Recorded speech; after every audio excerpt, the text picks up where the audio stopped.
All right, good morning, everyone. Thank you for coming to February's IT Council. We are excited to welcome Cisco as our speaker today. Before we get started, I think it might be helpful for Eric from Cisco to hear who's on the call. So I'll call your name. You can introduce yourself. So why don't we start with Paul? Good morning. My name is Paul Wisnicki, and I'm with Elam Park Baptist Home. Thank you, Paul. Tom, I know we know who you are, but you might as well introduce yourself again. Tom Riggio.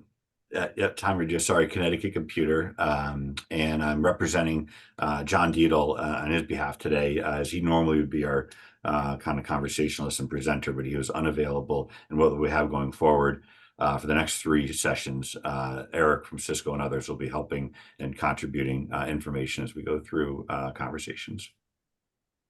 Dean? Dean Rustick, Senior Account Executive over here at the CT Comp. Dusty? Dusty Kilgore, same role, sales over at Connecticut Computer Service. I see some familiar faces. Great. Renaud? Hi, I'm Renaud Pep from Seabury IT. Thank you. Zachary? Sorry, I was on the phone with my boss. Are we just doing introductions? Just injured, yeah. Where you work? I work for Nathaniel Witherall down in Greenwich. Thank you for joining us today. And then Tyler. Hey everybody, Tyler Timmick in the IT department at Masonic Air in Wallingford, Connecticut. Great. Thanks, Tyler. All right, Eric. Yeah. Hey, I'm Eric Shane. I'm the territory account manager for Connecticut, Rhode Island, and Massachusetts. So I cover all commercial accounts. So healthcare is a vertical that falls in my space. So I believe I would be your direct point of contact for a number of you. But yeah, Cisco rep, been in the role for about 4 years, been at Cisco for 5. Great, thank you so much. All right, do you want to share your screen? Yeah, you should have the ability to do so already, but perfect. If you don't, I can give it to you. All right, let me see. Oh no, I might not. I have to give Zoom permission, which I have done in the past, so okay. I might have to leave and join again. But let's find out. Let me make you a co-host and see if that does anything. Cool. Okay, let me see.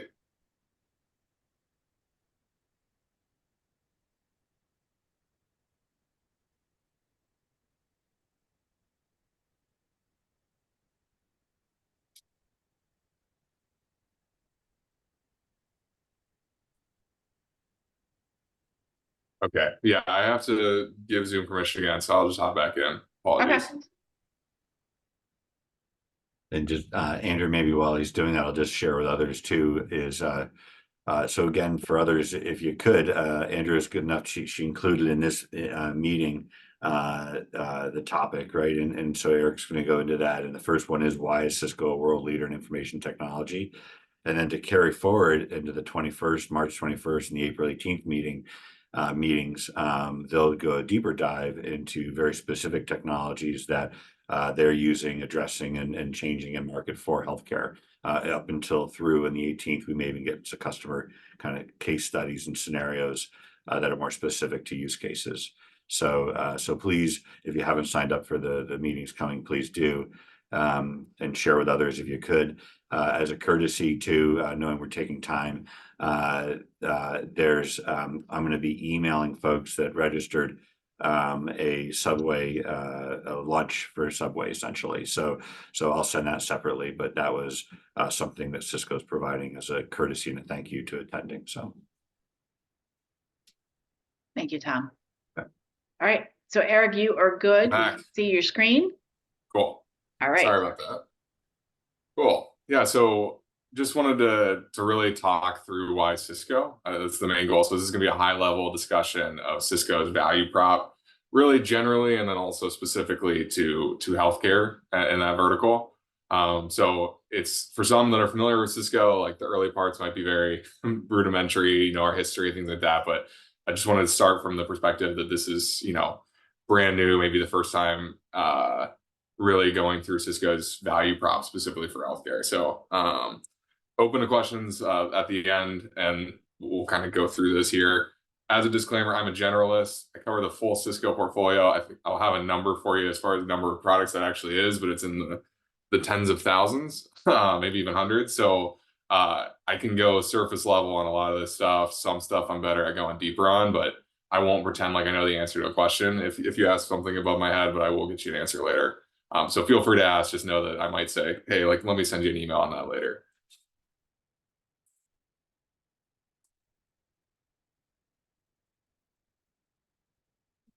All right, so the last few years for any industry, but especially for healthcare, have been particularly difficult. Right, pandemic, geopolitical pressures, war in Ukraine, which is still ongoing and caused massive supply chain disruptions, as well as like geopolitical issues, climate change, macroeconomic uncertainty. We've been through the gambit since 2019, really. And honestly, we can go further back than that. But it's an uncertain environment, and it's heavily impacted healthcare. So entire industries have had to be redefined. I'm going to talk about it a little bit earlier, but we went through a major study with our customers in 2019 to develop and identify their priorities. And hybrid work was one of them in 2019. And then obviously the pandemic just accelerated that massively. So it's just funny to see that all of these priorities that we're going to talk about have been majorly exacerbated in the last 5 years, but were priorities for customers even before that. It's just been accelerated to a degree that I don't think anyone saw coming. But as far as who can organizations count on to help them with technology to power their businesses, stay ahead of the curve, make a difference in the world, I think it's obvious that the answer I'm implying here is that Cisco is the one that's uniquely in a position to do so. And the goal of this conversation is to kind of convince you of this by the end.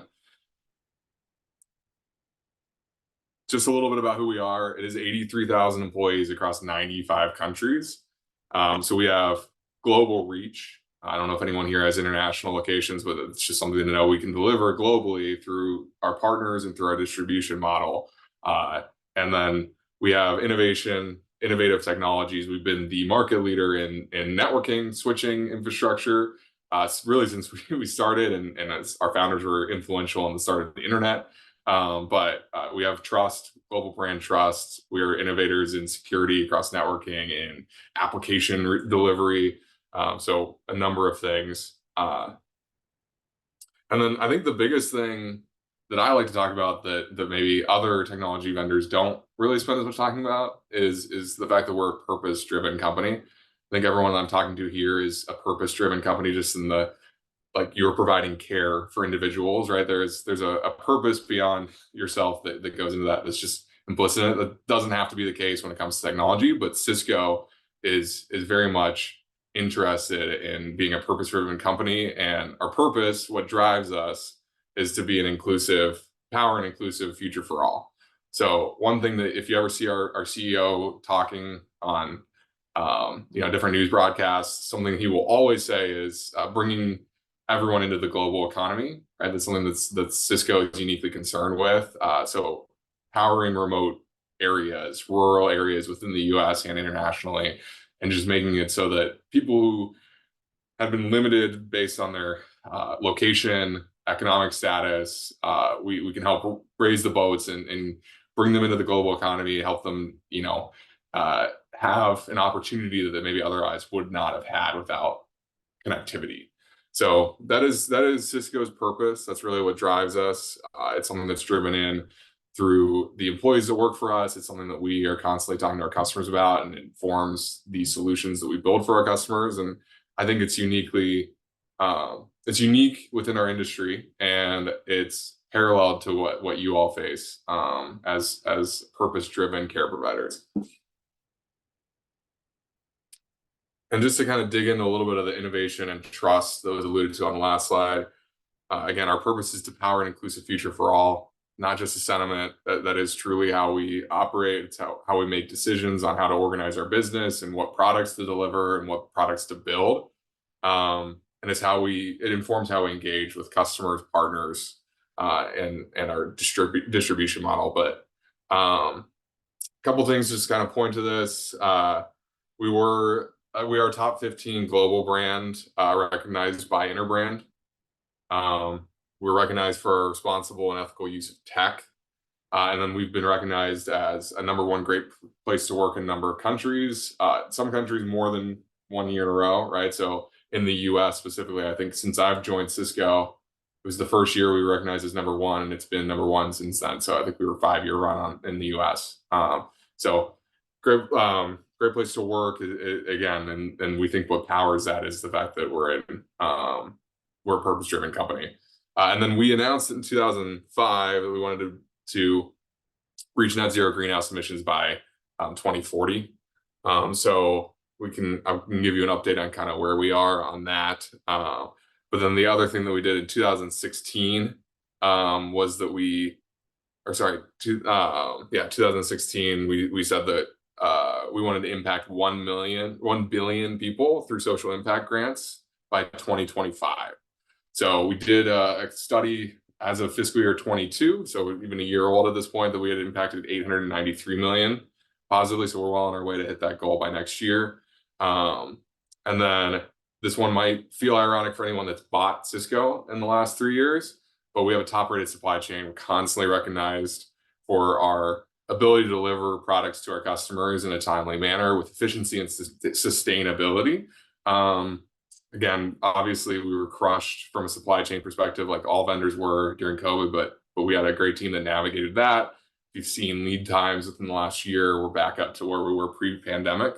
But just to give you a couple ideas of what our supply chain deals with on a daily basis, we have over 143,000 different components. In fiscal year 22 alone, we've shipped 1.5 million plus orders, right? So that's what our team had to deliver in 1 year. 525,000 units were repaired using our RMA process through SmartNet. So again, not only are we receiving those units, repairing them from a sustainability standpoint so they could be recommissioned, but and sold through our refresh program, but we're also needing to deliver new products to those people that had impacted devices. So that's a major supply chain thing. We're delivering that with guaranteed SLAs, anywhere from next business day SLAs to 2-hour on-site install. So over 500,000 units were repaired last year through our supply chain. 38,000 orderable items. This is what I was talking about earlier when I was talking about breadth of our portfolio offering. I can technically sell you any one of 38,000 things. All right, so can't be an expert in all those things, but this is the stuff we have to stock and deliver to our customers. And then there is 366,000 items shipped daily, and we leverage a supplier network of over 600 suppliers. So don't want to just say we impacted 900 million people without a little bit of data behind that, right? So these were the ways that we impacted that number of 893 million. So we had 494 million that were contributed through community programs. So those are in-kind or cash contributions to community programs that provide aid to refugees. We had something called the Cisco Problem Solver Challenge. We also contributed 377 million of those dollars were for the Networking Academy, which we can dig into here in a second. And then $11 million were used to fund climate solutions. But the Networking Academy is an IT skills to jobs program that essentially teaches skill workers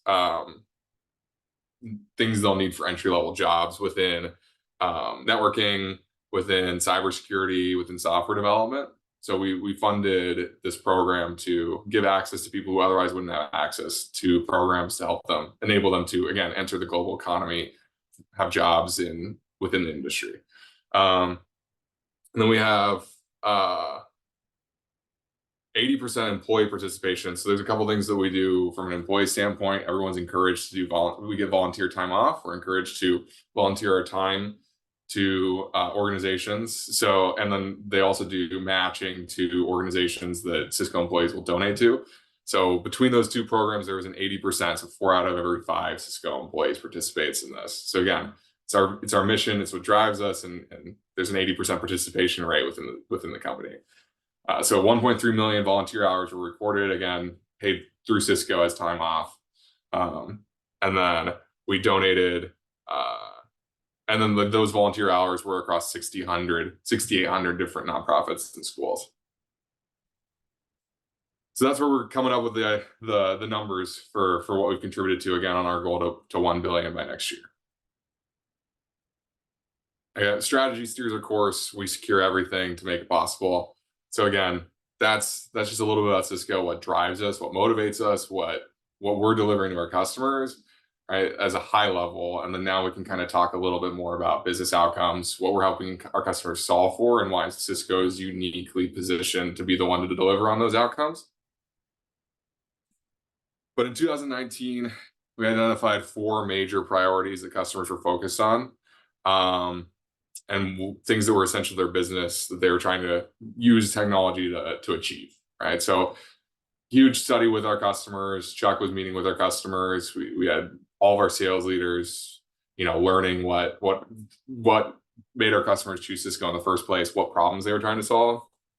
And the 4 they identified were reimagine applications, power hybrid work, transform infrastructure, and secure the enterprise.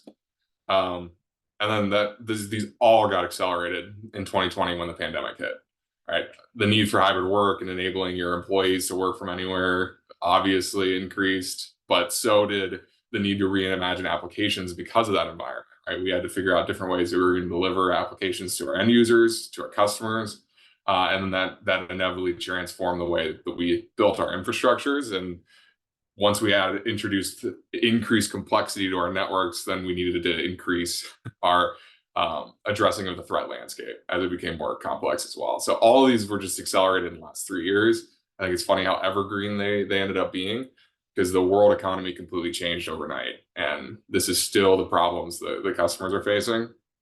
But we added a 5th. Journey to sustainability. The more we were talking to customers, the more they were telling us about their goals in reaching sustainability, like Cisco had made back in 2006, and the more ways that they're being asked to kind of deliver on some of these sustainability promises. So it's a priority that we introduced in 2022 as another customer priority based on what we had heard in the last 3 years. So I think Cisco is uniquely positioned to deliver on all of these outcomes, whereas maybe other vendors are able to help you address 1 or 2 of these. Cisco is in a unique position to be a best-in-class provider across all of those business outcomes. So again, the middle here, the core, delivering good customer experience, the 4 things that Cisco is really concerned with and able to deliver is a good networking experience that's secure. You can layer on, in its nature, it's secure, but you also layer on additional security capabilities through our security offerings. Collaboration, again, the drive towards hybrid workplace has increased the need for collaboration software, WebEx, our contact center offerings. So collaboration. And then one that I've been hearing more and more in our space in the last 3 years is observability, right? As we get application sprawl, as we get a reimagining of how we deliver applications, we're in multiple cloud environments. We don't just have one private data center. IT individuals are reaching out to us and saying they have less understanding of what's going on within their network, less visibility when it comes to troubleshooting and user experience issues. And so one area that Cisco is excelling and really has a best-in-class offering in is observability. So Thousand Eyes is a big one. Intersight, if you have any Cisco data center stuff, but these are all like our observability products to help you understand end user connectivity issues. Where is a problem occurring? Is it within your network? Is it within the public cloud? Is it within your core infrastructure, your private data center, if you have one? So those are kind of the 4 things that we deliver. And there's an increased need to deliver on these as we introduce more devices, more data, more app complexity, remote workers that are working from anywhere, a huge attack surface, and AI workloads, which we can talk a bit more about. That's obviously been something top of mind for a lot of our customers, and for Cisco specifically with the Splunk acquisition was obviously a big AI play. So it's something that Cisco is going to continue to invest in. So that's what we help our customers navigate. That's what we deliver. But more specifically, I want to dive into healthcare because I think the outcomes that you're trying to achieve are related to all of these and tied to it, but it's a bit more of a specific landscape. So 60% of organizations that develop their health equity strategy within the past 5 years. So we know that poverty, lack of effective financing systems for healthcare, barriers of entry to getting health equity are a problem that are becoming more highlighted in recent years. But we did some studies. 80% or we bought some studies, I should say. 80% of health outcomes are determined by social, economic, and environmental factors, which create challenges of when related to access of care. We also have a global population that's aging and will require more care. I think this all directly applies to what you all are here for and the purpose you provide. But 1 in 6 people in the world will be age 60 or over by 2030. By 2050, the population of people age 60 or over is expected to double, so 2.1 billion. Additionally, mental health continues to be a global crisis. It's up to 50% of the global population is expected to be impacted by a mental health challenge. So today's healthcare requires new digital tools and infrastructure to enable care for all of this, right? So customers are becoming more and more concerned with health equity plans. How do we provide access to care to all, regardless of income, social status, things like that? But also, like, there's a huge global healthcare worker shortage, which I'm sure some of you have felt. But the global healthcare workforce is in crisis, essentially, is what we're hearing from customers in the space, what we're seeing from studies from the Association of American Medicine and a couple others that we pulled. But by 2030, the global healthcare sector will need an estimated 80 million more workers to meet demand, and 18 million of those are going to be needed for low income areas. And particularly in the US, a large portion of the physician workforce is nearing retirement age. Meanwhile, the population is also entering the age where they're going to need increased access to healthcare. So again, I referenced the Association of American Medical Colleges. From a 2022 report that we pulled from them, nearly half of practicing physicians were already over the age of 55 in 2021. And more than 2 of every 5 active physicians will reach age 65 within the next 10 years. So that's just from a physician standpoint, but we're also seeing a major shortage within nurse care. So our report projects that 1.2 million new registered nurses are going to be needed to join the workforce in the US to address shortages by 2030. So, but on top of this, existing workforces are shrinking. We saw the most significant decrease in number of nurses leaving the workforce under the age of 35 that we've seen in the last 4 decades. So nurses are leaving, there's burnout, and most of them are under the age of 35. So as a shortfall of workers continues to grow, organizations need to rethink how they recruit, engage, and retain employees. So really, this is where Cisco can help in this, is creating environments that are cutting edge of technology that meet your workers where they are and can provide a workplace experience that's going to enable them to feel purpose driven and not, decrease their amount of burnout. But I'm sure you felt this, like we see the healthcare industry in need of workers to support an increased burden.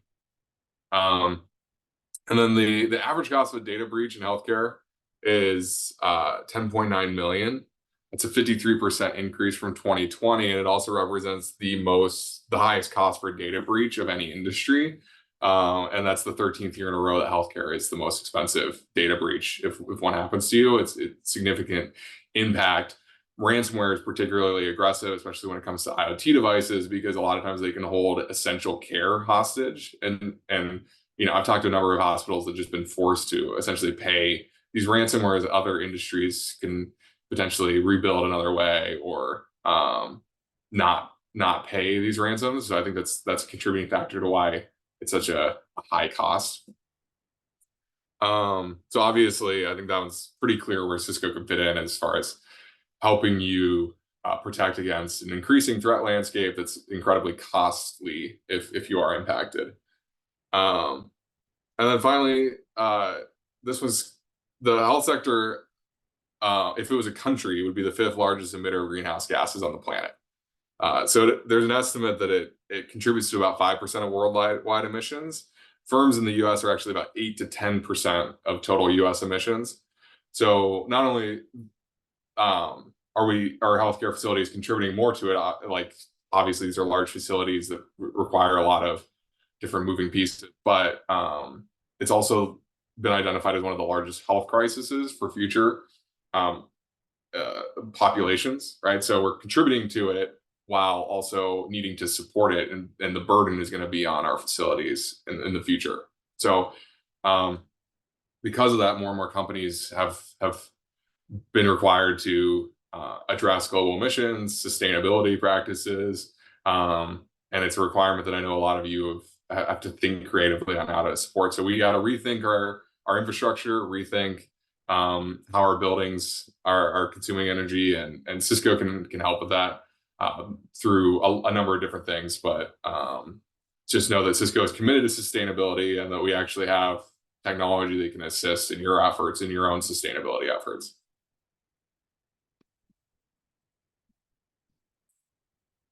So yeah, again, that's what's the state of things, the global healthcare perspective. A lot of this is a little bit redundant from the last one, so I'll probably breeze over this slide. But virtual and mobile experiences are expanding. You need new digital tools and infrastructure to provide equitable care. You need to optimize patient flow, rethink your physical infrastructure to maintain your sustainability objectives. And you got to think creatively about your attack surface, your threat surface, as you introduce more devices, more complexity to your networks. It's going to increase the amount of penetration points you have into customer data, ransomware attacks. So cybersecurity should be top of mind. And then consumerism is the expectation for a number of your customers is increasing to self-service, automation, call, click, or chat. So we got to be able to deliver our technologies to meet our customers where they're at. And then this is increasingly becoming where our customers want to engage with us, or where your customers will want to engage with you. And then again, shortfall of workers continues to grow, increase the backlog of care. So we're going to have to help you increase and optimize your patient flow and get more work done with limited resources. All right, so cool. I mean, again, these are like kind of double clicking on some of the things we've already talked about. So I'll kind of breeze through some of this and get into the next topic. But with these outcomes, with these challenges that we see the healthcare industry facing, and what we've heard from talking to our customers in that vertical, there's a few things that Cisco is uniquely positioned to help, right? And these are all tied back to the original business outcomes that we identified with our customers back in 2019 that apply to all industries, all verticals. But reimagining applications, this is really all about delivering digital experiences for your patients and measuring and monitoring your application performance, right? There's really no industry that's more critical when it comes to your applications than within healthcare. So ensuring that they're secure, but also maintaining your observability over the application performance is incredibly important. So 77% of clinicians expect real-time patient analytics to be critical to personalized care in the future. And then 88% of US-based physicians are using an EMR or EHR system. And 63% of US adults have used an app for health-related purposes in the last 12 months. So again, this is only going to increase, right? We are already 88%. I'm surprised it's not higher using EMR, EHR, but this is the state of applications within the industry today. How I would work, we need to enable our clinicians and our administration staff, particularly, to be productive from anywhere. So 30% increase in employee experience due to workplace transformation and hybrid work, right? So this is related to retention, making sure that when you do have talent, you can keep that talent by providing them the workforce experience that they're expecting, or workplace experience they're expecting. But then 79% of employees report improved work-life balance as a result of hybrid work. And then 60% of employees report increased productivity with hybrid work. So creating an environment that helps with retention improves work-life balance for your employees is not only going to help make sure that you retain the talent that you have, but also when it comes to recruiting new talent, right? If you're at the cutting edge of technology with what you can deliver for your employees, you're going to face less of these workforce crises. Transform infrastructure. In order to do all of this, we got to rethink what it is. It's not just a data center with a core network, your edge, connecting all of your devices, and all of your devices are within your offices. Your infrastructure probably looks completely different today than it did 20 years ago, 40 years ago when Cisco started. We got to be able to transform the way we think about it. I'm sure a lot of people are using a cloud environment, a cloud provider. A lot of you are probably using multiple cloud providers. All right, so how do we transform the way that our infrastructure is, our connectivity? We need reliable connectivity and we need visibility, because as you get application sprawl, as you get multiple cloud like architectures, you can decrease the amount of visibility you have to user experience and performance, and then patient performance as well. So, or connectivity. So 78% of global networking leaders said their organizations are planning to host more than 40% of their workloads in the cloud by 2025. So the move to cloud is happening. It's already happened, and it's going to increase. It's only going to get more of a priority for companies. 41% of global networking professionals said providing secure access to applications across multiple clouds is the top challenge for their organization, followed by gaining end-to-end visibility into network performance and security. So 2 top priorities for networking professionals are things that Cisco can help you absolutely do across multiple clouds, multiple vendors. Does not have to be a full Cisco environment. And then finally, secure the enterprise, right? This one has built an ROI to it. There's a cost to a data breach. There's a cost to being impacted, not just financially, but in trust, right?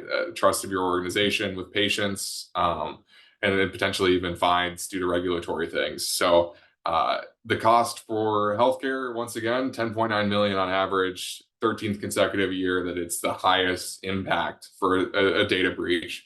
And we can help with that. So the acceleration of digital technologies, IoT, medical devices creates increased risk across the landscape. So 53% of connected medical and other IoT devices in hospitals have a known critical vulnerability. This was pretty shocking to me. Right, we know that it's the most expensive data breach industry, and then also 53% of devices, aren't able to get updates with critical security patches to stop known vulnerabilities. One of these is interesting. The IV pump makes up 38% of hospitals' typical healthcare IoT footprint, and a whopping 73% of IV pumps have a vulnerability that would jeopardize patient safety, data confidentiality, or service availability if it were exploited. That comes from State of Healthcare IoT Device Security Study from 2022. And then the average hospital loses $8 million per ransomware incident and takes 287 days to fully recover. 10.93 million. I've said that number a lot here, but that's the average cost of data breach, up 53% from 2020. And again, 13th consecutive year in a row that it's been the highest. So 80% of connected medical devices get used monthly or more frequently, making them difficult to securely update, right? Because you got to plan updates for them, but they're critical to what you're doing. So a lot of times we don't update them, but consequences of cybersecurity breach can be delayed care, diversion to other facilities, loss of patient retention because of eroded trust, like I mentioned before, and then financial and reputational outcomes. So because of basically taking all this information, we at Cisco built top priorities for healthcare, and we actually have a solution finder related to these 4 things. So there's a website I can link to afterwards that basically you can kind of click on any of these outcomes, any of these priorities, if any of them particularly resonate to you, and then you can build out like a solution finder for how Cisco helps you address each of these things with case studies, help like links to some of our product categories just to get you in the right direction. But again, top priorities for healthcare: patient care anywhere, creating that digital front door, providing virtual and telehealth care, remote observation, mobile experiences, if you got mobile clinics or anything like that. But data-driven clinical workflows, another priority, hybrid cloud for healthcare, clinical communications, collaboration between your applications, medical device integration, and location services are some of the things within that category. Security, privacy, compliance, obviously a top priority for healthcare. So how do we make medical device IoT that's more secure? Cybersecurity, and the one that I haven't even talked about once in this call, and a lot of people don't know Cisco can help with video surveillance and physical security. So we also have those products. It's a mature product line for Cisco that we can help you provide. And some of it relates to the sustainability efforts too. So we have a lot of like IoT devices or sensors and things like that you can integrate through APIs with other applications. And like we have an office in New York that uses our sensors along with Cisco Catalyst switches and our DNA Spaces like application or software to automatically change the temperature in a room if like they detect like 10 people are in there. So like there's a calculation based on the body heat of all these people. So if you go into a big conference room with only 2 people, you're not kicking on the AC in high gear. Things like that. So it's sustainable buildings, high energy, high efficiency buildings. And then lastly, operational transformation. So secure, intelligent networks for healthcare, sustainable hospitals, hybrid workforce, and alternate care sites. And again, mobile clinics is something that we see as a priority under operational transformation. Again, we have a solutions finder link. I can send it out of this call if you want to just kind of play around with it, see what Cisco is saying we provide in all these areas.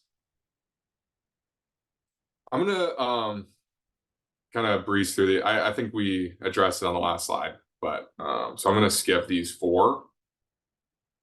But again, these are priorities that I think we'll dig a little deeper in on the 3rd call.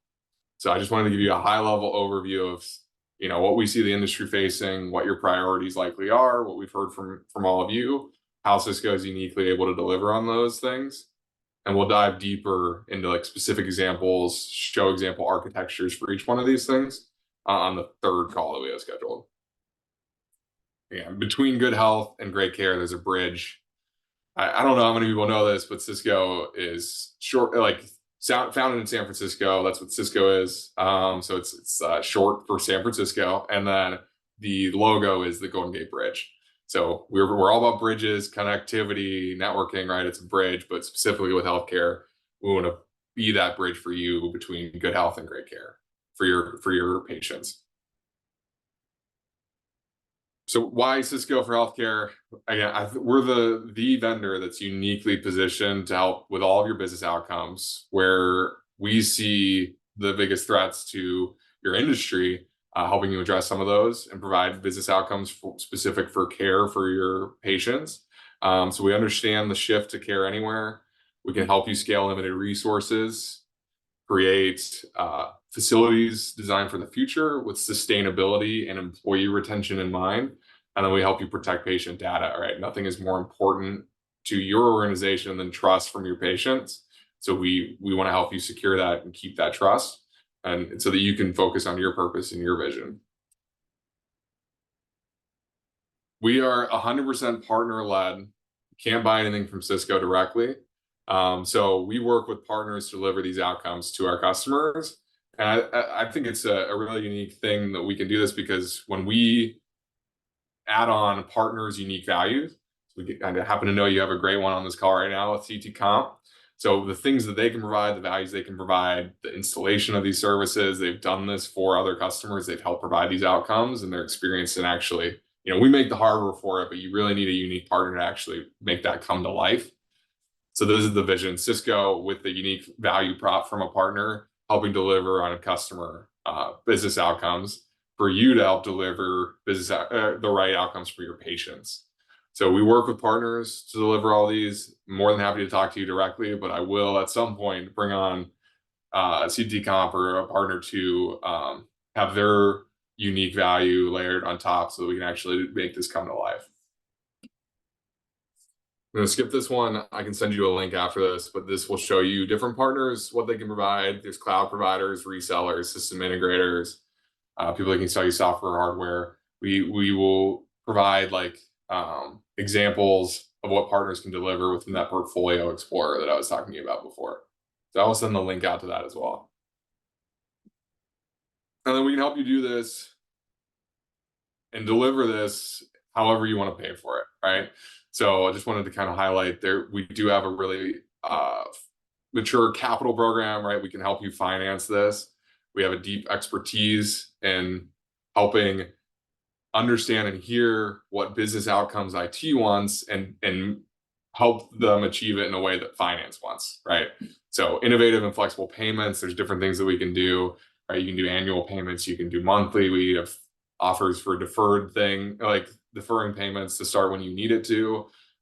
So again, we can help you deliver it as an OpEx. If you would prefer CapEx, there's managed services that CT Comp can provide. So wrapping our hardware up with a managed service offering that is consumed through, an operational expense instead of a large upfront investment. So just know to ask, right? A lot of times people don't think to talk about what flexibility there is and how to deliver this stuff. But when it comes to these outcomes, you can't really afford to wait. So we want to help you with delivering the products however you need and however you want to pay for it. Then finally, just wanted to talk to you about Cisco, specifically in healthcare, what our impact is, how many customers we're working with. So Cisco has worked with over 21,700 healthcare organizations. This was within FY23. So this represents from August 2022 to July 2023. With 21,700 healthcare organizations, hospitals, and clinics in 124 countries worldwide. So we are doing this every day. We are uniquely capable of doing this. And again, I think we're the only one that's able to deliver across all 4 of these outcomes and have best-in-class offerings across all 4 of these. These are just customer examples, right? Customer stories. So no names attached to these, but we do have healthcare stories that you can read with where they've shared, who the organization is. But this customer was looking to create a cybersecurity posture around all their many IoT and IoMT devices. So they had 25,000 new devices connected to the network. Most of these were critical medical devices. And they had limited resources for an overhaul, right? So they partnered with Cisco. We delivered all of these different security offerings to Cisco Secure Network, Umbrella, SecureX, Firewall Clients, basically everything in our security portfolio. Partnered with an organization that was able to deliver on these outcomes due to their limited personnel. And we created a network that was less vulnerable to cyber attacks and security threats, enhanced patient safety for this customer, reduced their management and administrative overhead, and then delivered something that could easily be replicated in new sites as needed, right? Cloud managed, clicking profiles, right? Whenever you needed to spin up a new site.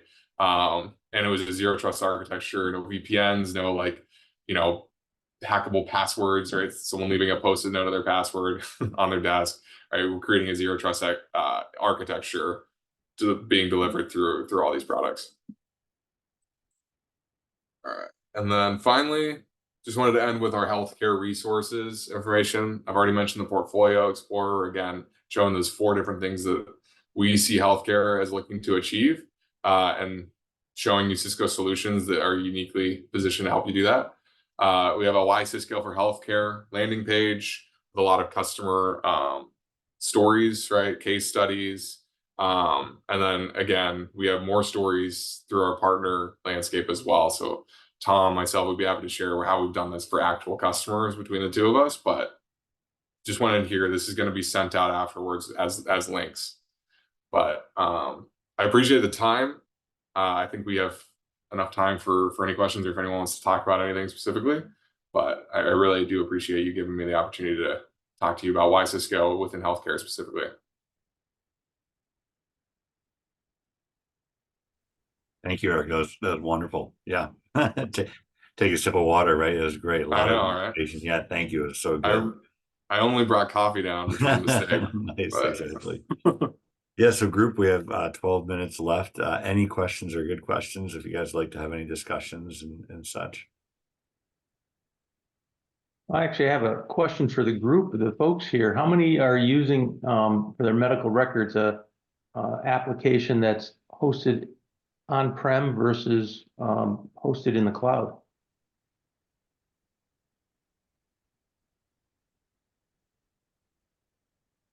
Oh, We are not. you're not in the cloud, Zach, or you are We not are in the on-prem? cloud. All of our medical records are stored in our EMR. And Yep. then anything from the resident's physical chart that may need to get uploaded gets sent off to a company that uploads and scans it to a box folder for us. Okay. No, because what we're seeing is things are shifting that way. The need for that network to be secured doesn't change. And I think one of the things that Eric brought up that you see was the Internet of Things, or now the Internet of Medical Devices, as those are sitting on your network and can be attack vector, that you still need that security, though it may not be necessarily on-prem.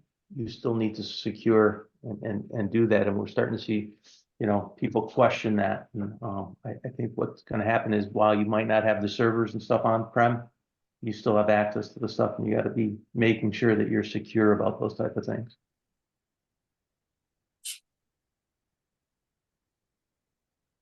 I guess the other thing is, listening to all that, everybody makes different types of computer network hardware, but the things that always seem to set Cisco apart is always around your software, your databases, and your security features. So I think that's the key. I mean, you know, people will talk about hardware speeds and feeds, but it's what are you doing with the software and stuff? And I think some of that data that you showed, folks hop on and take a look at that, we'll see a difference. Yeah, like I said, I've been here for 4 years in this role. First 2, I was basically told you're not going to do any, like, in my segment, you're not going to do very much when it comes to like observability, which for us, that's App Dynamics, Intersight, and Thousand Eyes. It's what product names to it, but it doesn't really matter. It's just about application performance health, outcomes for your end users. How are they able to connect to the information they need to effectively do their jobs? So like we didn't really do any of that in the first couple of years, but in the last 2 years, I've had a number of customers reaching out on what Cisco can do for observability. So it's definitely a trend that I'm seeing in my space. This is becoming more and more of a thing that companies are trying to address, as more and more users are using like hundreds of applications at this point.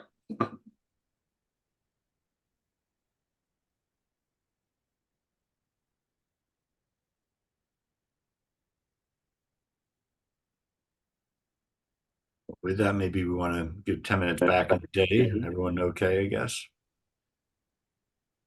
That's what I was thinking too. It doesn't seem like there's any more questions. Eric, thank you so much for this great presentation. Of course. I found it Of course. fascinating. I'll send out everything I have afterwards, right? So we can send out the deck. It's obviously recorded, so I'm sure the recording will be shared, and then the links that I referenced. But if you have any questions, want to reach out to me, I'm an open book, so just let me know. Thank you so much. Thank you, everybody. Take care. Have a great Right. day. Thanks Thank all. you again Thank you to very much. Connecticut Computer for arranging this for us, and we will see everyone next month, March 21st. Great. Thank you. Okay, Perfect. thank Yeah, you. Andrew. Yep. Bye. Bye.